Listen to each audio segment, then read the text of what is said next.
Shalom, kembali lagi bersama kami di grup Wong LA, ada di LA untuk jadi berkat yang luar biasa. Satu kemurahan Tuhan kalau hari ini kita bisa memasuki kitab yang pertama dalam kitab Perjanjian Lama, di mana kita belajar dari kitab ini, karena kitab ini bernama Kitab Kejadian, di mana semuanya dijadikan Tuhan menjadi sesuatu yang indah, di mana asal mula pertama kali permulaan semua penciptaan Tuhan yang luar biasa dimulai dari kitab ini. Semua sudah tertulis dalam kitab ini untuk kita bisa tahu asal mulanya permulaan itu. Nah, penulis menuliskan bahwa permulaan yang utama dalam kitab ini adalah sesuatu yang hal yang luar biasa untuk menciptakan hari depan kita yang penuh dengan pengharapan, untuk menciptakan kita dalam segalanya dalam hidupan ini.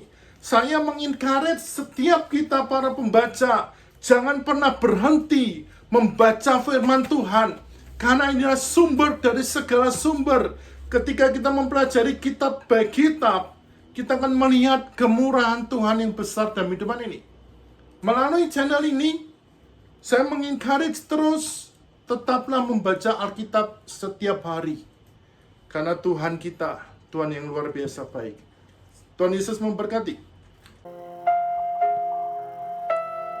Kejadian pasal 2. Demikianlah diselesaikan langit dan bumi dan segala isinya. Ketika Allah pada hari ketujuh telah menyelesaikan pekerjaan yang dibuatnya itu. Berhentilah ia pada hari ketujuh dari segala pekerjaan yang telah dibuatnya itu. Lalu Allah memberkati hari ketujuh itu dan menguduskannya. Karena pada hari itulah ia berhenti dari segala pekerjaan penciptaan yang telah dibuatnya itu. Demikianlah riwayat langit dan bumi pada waktu diciptakan. Ketika Tuhan Allah menjadikan bumi dan langit, belum ada semak apapun di bumi, belum timbul tumbuh-tumbuhan apapun di padang. Sebab Tuhan Allah belum menurunkan hujan ke bumi, dan belum ada orang untuk mengusahakan tanah itu. Tetapi ada kabut naik ke atas dari bumi, dan membasahi seluruh permukaan bumi itu. Ketika itulah Tuhan Allah membentuk manusia itu dari debu tanah, dan menghembuskan nafas hidup ke dalam hidungnya. Demikianlah manusia itu menjadi makhluk yang hidup. Manusia dan Taman Eden. Selanjutnya Tuhan Allah membuat taman di Eden, di sebelah timur. Disitulah ditempatkannya manusia yang dibentuknya itu. Lalu Tuhan Allah menumbuhkan berbagai-bagai pohon dari bumi, yang menarik dan yang baik untuk dimakan buahnya. Dan pohon kehidupan di tengah-tengah taman itu, serta pohon pengetahuan tentang yang baik dan yang jahat. Ada suatu sungai mengalir dari Eden untuk membasahi taman itu, dan dari situ sungai itu terbagi menjadi 4 cabang.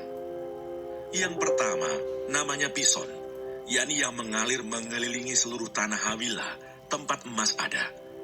Dan emas dari negeri itu baik. Di sana ada damar bedolah dan batu krisopras.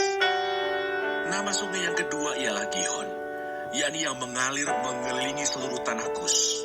Nama sungai yang ketiga ialah Tigris, yakni yang mengalir di sebelah timur Asyur. Dan sungai yang keempat ialah Efrat. Tuhan Allah mengambil manusia itu dan menempatkannya dalam Taman Eden untuk mengusahakan dan memelihara taman itu. Lalu Tuhan Allah memberi perintah itu kepada manusia. Semua pohon dalam taman ini boleh kau makan buahnya dengan bebas. Tetapi pohon pengetahuan tentang yang baik dan yang jahat itu, janganlah kau makan buahnya. Sebab pada hari engkau memakannya, pastilah engkau mati. Tuhan Allah berfirman, tidak baik kalau manusia itu seorang diri saja. Aku akan menjadikan penolong baginya yang sepadan dengan dia. Lalu Tuhan Allah membentuk dari tanah segala binatang hutan dan segala burung di udara.